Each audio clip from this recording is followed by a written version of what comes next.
These are the stories of dreamers who saw a vision, created goals, and turned their dreams into reality. Welcome to the series of Forever a Dreamer, where we share the humble beginnings of dynamic female entrepreneurs and professionals who scaled their way to the top by starting small but dreaming big. I am your host, Cheetah Prototype, and welcome to today's show.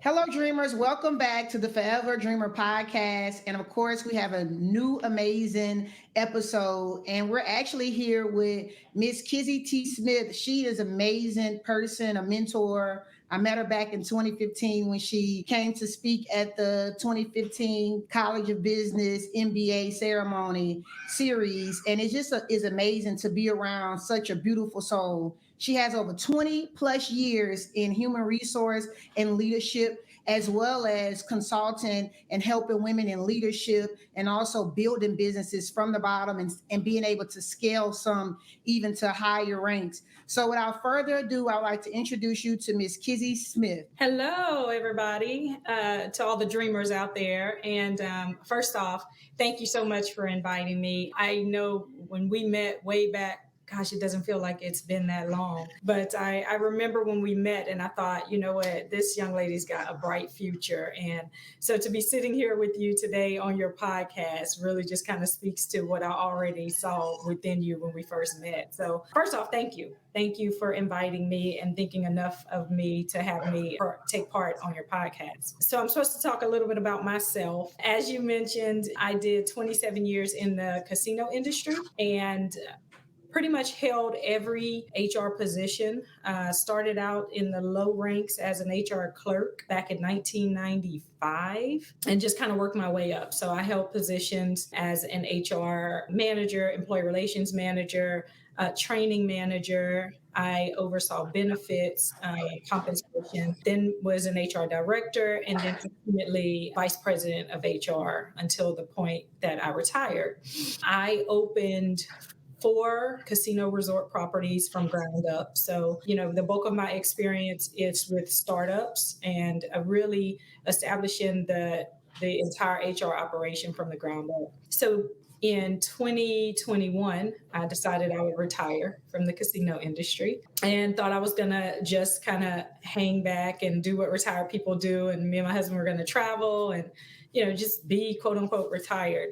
Well, we did that. We did get a good bit of travel in. And then by the time, we kind of settled in from one of our trips, the parent company for the casino that I retired from reached out to me and said, hey, we would love for you to be a consultant and work with us just on a project basis. So I accepted that role and started doing consulting for the corporation, specifically in the arena of diversity and inclusion, equity, and belonging, and with a real big emphasis on female diversity. So I started doing that. And in addition to that, I also launched KT Smith Consulting. And that's my consulting company where I started out doing a lot of work with small businesses. And again, particularly women, because that's my passion. And it took off so fast. And I had far too many clients than I had enough time to give. So I worked with all of those clients and kind of ended those contracts. But then I've leaned a bit more back into corporate consulting, just because it's a bit more streamlined for me to manage. But my true passion is working with women. And because I've had the experience as a woman in leadership, there's so many things that I know that women go through and deal with that a lot of times are not addressed by the industry or the folks that are actually working with you. So whatever I can do to give back to those females to help motivate, inspire, give little trinkets. That's really kind of where my passion lies right now. And then in addition to that, I also run a real estate company with my husband, and we manage rental properties, some short-term rentals, some long-term rentals. And so real estate is truly a passion of mine, something that I've been doing for I don't know, about 20 years now. And then I own, as part of my real estate love, I also own an event space where I rent out my space for weddings, baby showers, events, conferences, meetings, and things like that. So not very busy at all. Well, as you can see, Dreamer, she is definitely a serial entrepreneur and really the example of what it looks like to be in the professional world, but also pivot and turn those transferable skills into her own business. And that's really one of the reasons that I wanted to reach out to you and talk to you, because you're really like a role model of mine. And honestly, from 2015, you have, when I seen this black, beautiful woman walk in with her heels, hair done, nails, and then be able to speak, so amazingly to inspire the students. I knew that in the future I wanted to do business with you. And I just want to say that I want to thank you first before we get into the episode for even being a great mentor, not to me, but also other women that I've been seeing you mentor along the way. And you are a true example of what it looks like with women collaborating and also being able to take your knowledge and help others and mentor. Well, thank you. That's incredibly meaningful to me. And, it's important to me to give back. Right. I think I've been blessed, and, my gifts and talents are not my own, right? They're given to me to share with others. And so that's really what drives me. And I love, big thing for me is I just love to see everybody win. I love to see everybody win. So whatever I can do, I'm always doing. Yeah, you literally. And can you let them know, like, a lot of our dreamers are local, and if they aren't and they're coming to Louisiana, the name of your event center. So if they wanted to book a conference or be able to connect with their clients or have a event, where can they find the event center just so they'll know early on? Oh, definitely, definitely. I was going to give that plug at the end. Oh, But thank you for asking. My event center is Vault Event Center. We're located here in Geismar, Prairieville area of Baton Rouge, outside of Baton Rouge, but we're conveniently located right off the interstate. We are 2,000 square feet ballroom, and then we have two other rooms that we can rent out as well. It's a modern space. It's very open, clean lines. It's white walls, white floors, so you can come in and really just create whatever your vision is. You don't have to worry about matching whatever I have going on in the space. We have LED lighting. We offer the entire day rental, so we don't rent by the hour. If you rent my space, you get it for the entire day. And you can check us out at www.vaulteventcenter.com. I love it. I love it. So let's get into the meat of the episode. So I wanted you to come on because I feel that you are that person, that example of what our community stands for. Not only do we want to work with women professionals who may be working women, but also those women who are looking to transfer into the entrepreneur space, or those entrepreneurs who have just been entrepreneurs from heart and they just wanted to jump in first. What type of experience have you had in your past that has allowed you to have such a robust amount of information in training and leadership that has helped you launch your entrepreneurship journey into the consulting world? What skills, I guess, what skills have you bought from your work profession into entrepreneurship? Oh gosh, everything.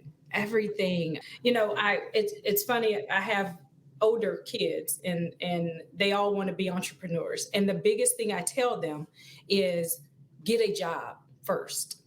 I feel like you need to work for someone and understand how a business runs, and what it looks like to be at the top and what it looks like to be at the bottom of the business.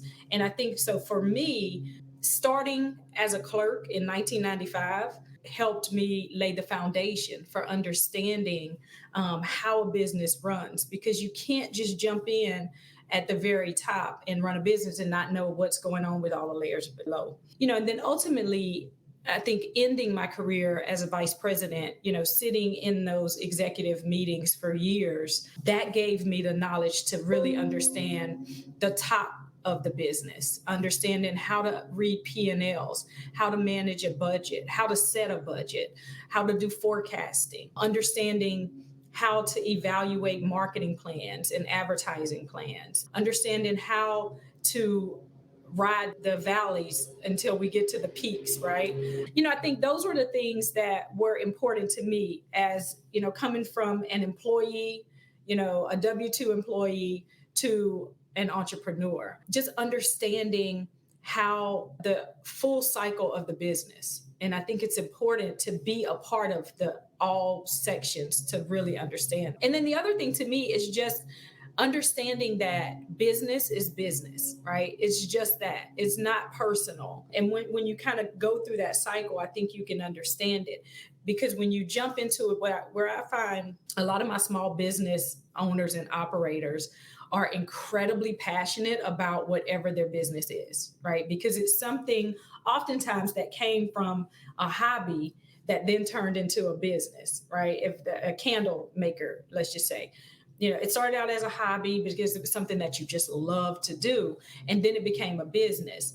But when you haven't had that experience, it's hard to transition from hobby to business because things are personal. You want to make the candles that you love, that you think are great. That might not be what people want, right? And then No, there's a personal piece, and you get your feelings hurt if people don't like it, right? So I think that's one of the things that I tell new entrepreneurs that's incredibly important. It's okay to be passionate, but don't take things personal. yeah, and I think that even for me, like, social media paints this amazing picture of entrepreneurship, but you don't know the story behind a lot of people's success. And I believe, me personally, as being a working professional and a college graduate, being able to go on someone else's job and gain experience and knowledge that can help you prepare, like you said, such as learning how to fill out or understand your profit and loss statements. A lot of business owners are battling and struggling with the fact of even understanding their finances, understanding the importance of bookkeeping. And that's where I feel that being a part of a company and different roles can allow you to be able to play all parts of your business to where you know everything because at least you've been put into that situation. It's similar to like an athlete training. You can't expect Michael Jordan to have went out and just made free throws and made those shots without practicing. And for entrepreneurs, we have to practice through experiences. And if you aren't working, then you can definitely go through trainings, continuous education, and even hire a mentor or coach that can kind of guide you through that process so that you will be able to win. Yeah, I think, I see a lot of stuff on social media about, leaving your 9 to 5, right, to run your own business. And I'm torn with that, right? I don't highly recommend someone just immediately leave your 9 to 5.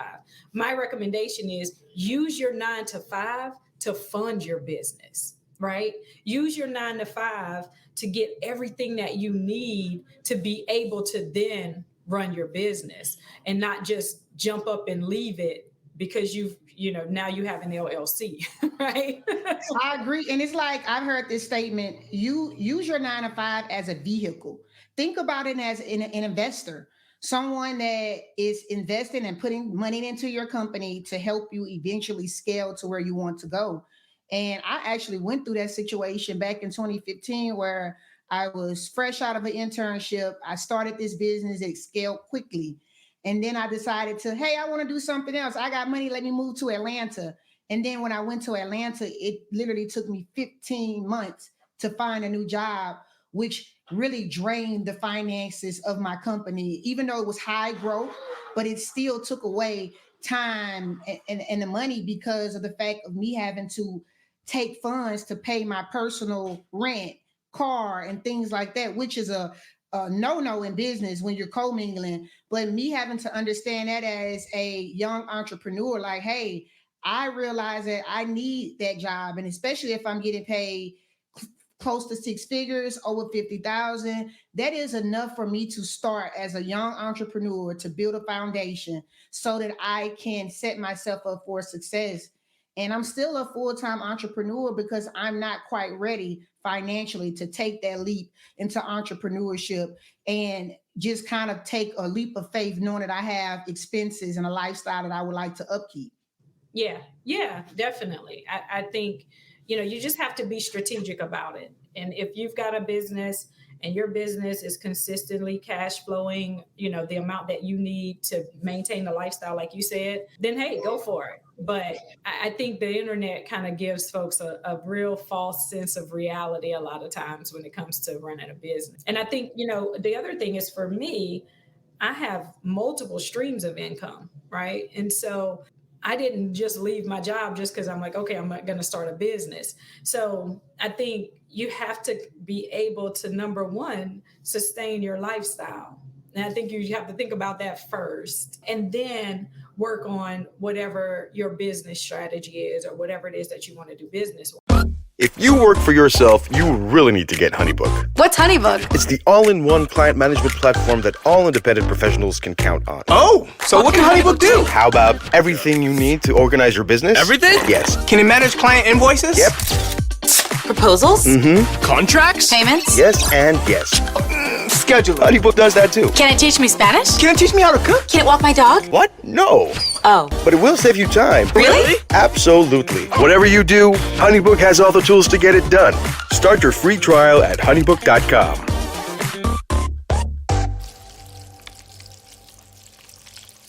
Can you talk to the dreamers more about how do they create a plan for themselves?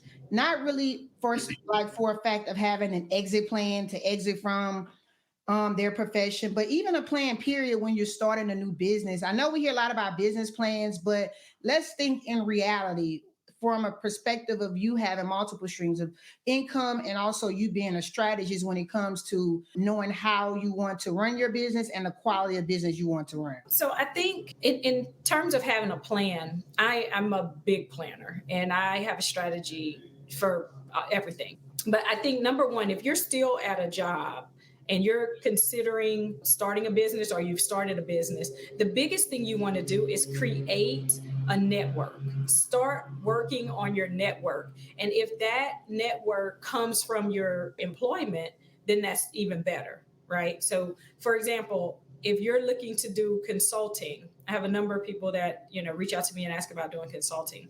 If you're looking to do consulting, and let's say you are in IT, I'm working with a client right now that's in IT and wants to do, their own IT thing. Start building relationships with people who could be potential clients while you're still at work. You don't have to tell them what your plan is, but start building relationships with them. Spend time with them, get to know them, let them get to know you, understand what they're doing, what their needs are. Start to build relationships with decision makers at companies, right? If you're wanting to be a consultant, because that's going to be beneficial for you when you step out and reach out to them and say, hey, I'm on my own. You're not reaching out to the secretary. You're talking to the actual decision maker who could potentially hire you. So I think start building relationships and building a network while you're at your existing job. The other thing is when you're planning, I'm a numbers person. Men lie, women lie, numbers, they don't lie. So I put everything into a spreadsheet. Create your spreadsheet and run your numbers and let the numbers tell the story.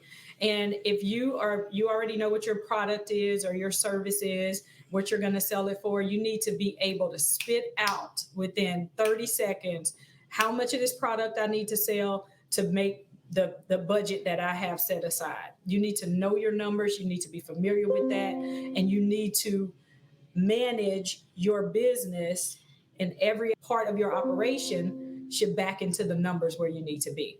Too often, I talk to new business owners and their biggest thing is, oh, well, I can make $12,000 a month on selling t-shirts, whatever the case may be.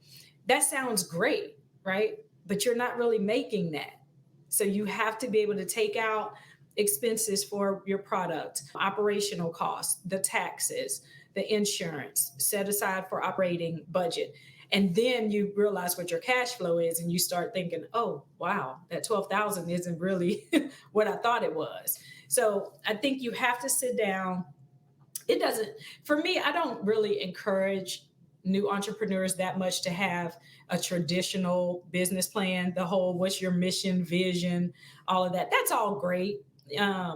For me, it's the numbers, right? Let's get down to the numbers first, and then we can back into the vision and all of that. Because if the numbers don't sustain, then you really don't have a business, you have a hobby. And I tell people that a lot. Yeah. And I know that so many people want to just hop into entrepreneurship.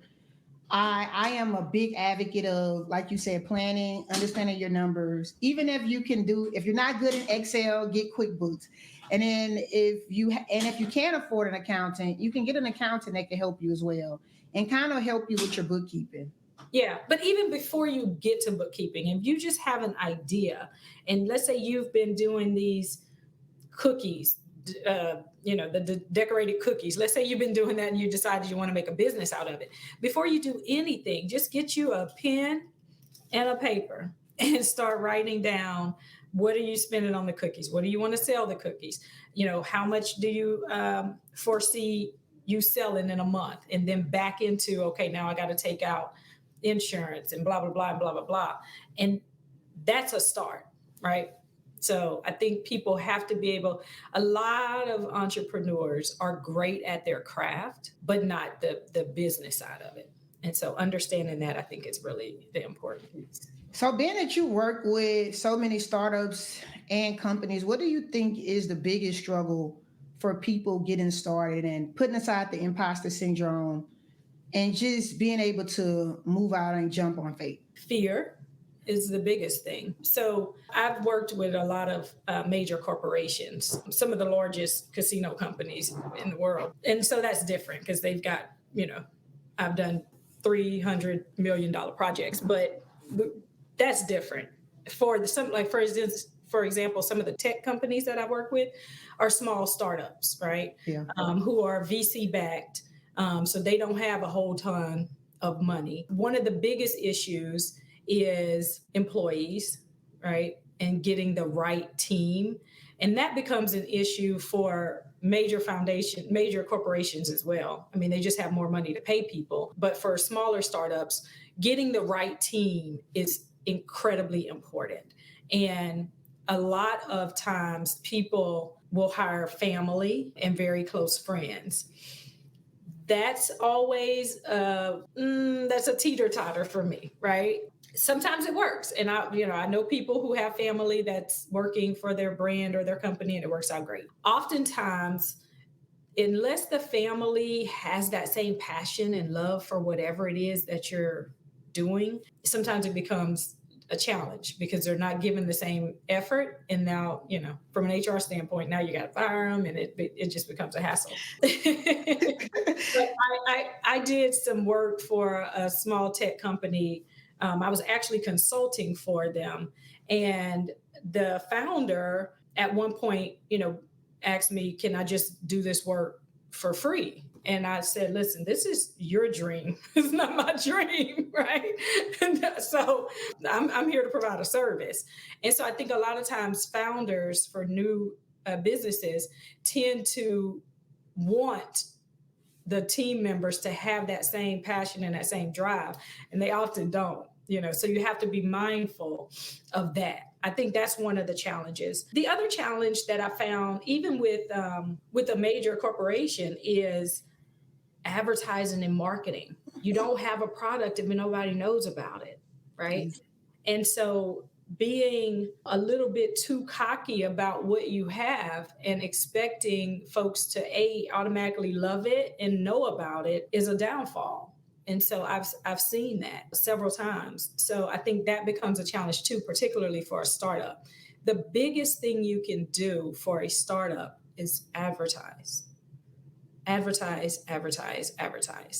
market, but advertise, because nobody knows you're there if nobody knows you're there. Yeah, I definitely agree with all of that. And trust me, even though I've been doing consulting for a while, it seems like every time I pivot, it's like I'm having to start up again. And now with this new software and going tech, these are the important things, like who do you hire? How can I get the right advertising out to get people into the membership?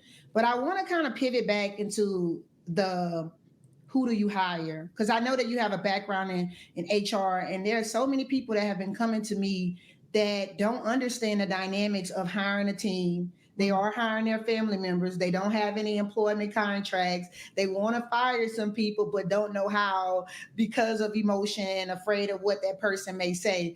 Can you let the dreamers know if they are in business and they're looking to hire, what are the proper steps so that they can protect themselves and their businesses? That's goodness. Just a little bit, just I, the yeah. surface level, just the surface level. I see it so much with small businesses. My accountant, who is a near and dear friend of mine, she struggles with hiring all the time. So I'm constantly trying to help her with hiring.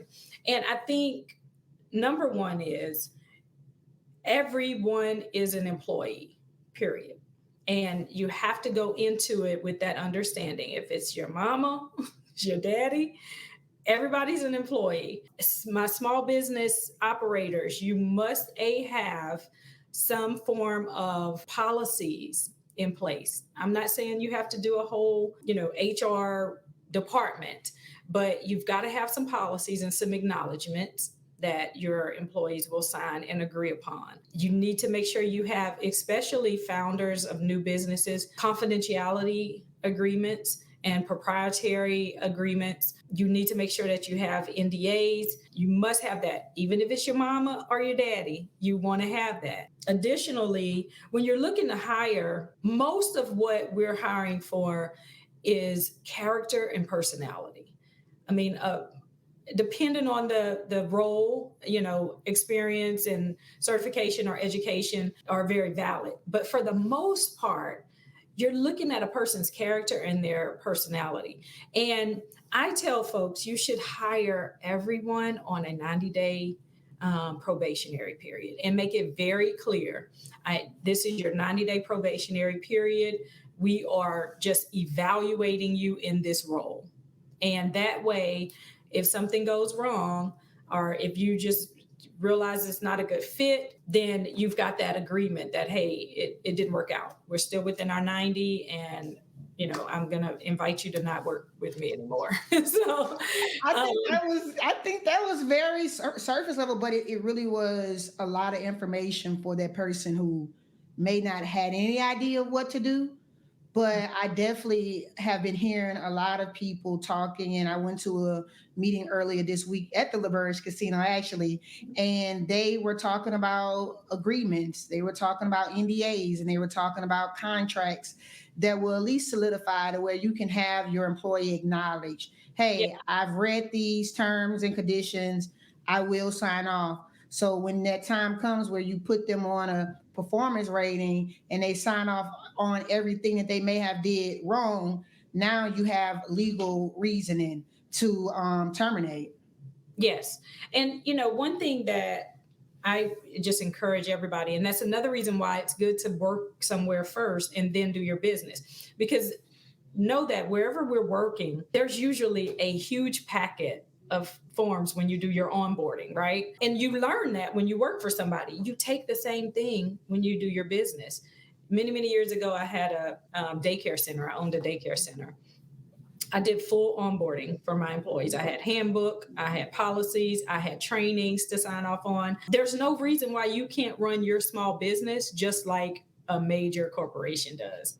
And that's going to be so much more beneficial for you. And when you do that and these employees come in and they see that, they realize this is a real deal. Like, this is not just your traditional mom and pop. I have a full onboarding process that I have to do. And they'll take it a bit more serious as well. For my employees that work for me at the vault, I do the same thing. I have a full onboarding process. I have a dress code that they sign off on. I have a policy agreement that they sign off on, checklist that they go through, and training. And so when they walk in, they understand this is a real business. This is not just, some run of the mill. I'm just going to kick around and have fun today. I absolutely love it. And I know that you and I can probably talk about different topics related to business for hours and hours. And that's why I wanted to introduce the Dreamers to you of course, Dreamer, she will be back on a couple episodes so that we can talk about real deal life, real business, to where we can help you take your dreams and turn them into reality, but also with structure, and so that you can gain the respect as you grow your business. So, can you let the dreamers know, Kizzy, how can they find you, especially if they have more questions about anything that you may have mentioned? How can they locate you? Yeah, awesome. I didn't even realize we were wrapping up because I can talk for hours. So, dreamers, you can reach me easily at KT Smith underscore official on Instagram or Facebook. I have a link tree on my Instagram that you can click, and that will get you to my website. Or if you want to schedule a consultation, you can do that through the link tree. If you want to visit my website, you can do the same thing. It's ktsmithconsulting.com. Love it, love it. And don't forget to also follow the Vault. Can you let them know how they can find the Vault on Instagram as well? Yes, absolutely. The Vault is vaulteventcenter.com on Instagram and Facebook. So please like and follow us. And I am right now traveling, doing a workshop called Girl You Can Too.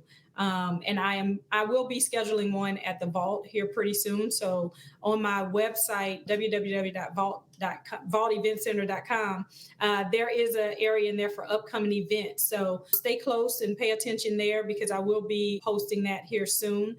And Girl You Can Too is an interactive workshop, really talking to women about conquering imposter syndrome, being able to get rid of that self-doubt, gain that self-confidence, and get out there and just do it. So look I forward love it. to talking to some of you soon.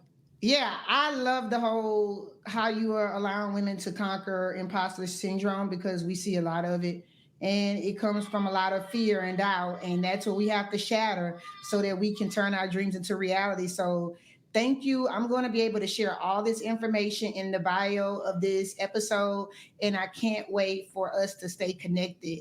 And dreamers, if you want to follow us, of course, you can follow us at Forever a Dreamer on Facebook and Instagram, and we're also on LinkedIn. So thank you again, and have a great rest of your day.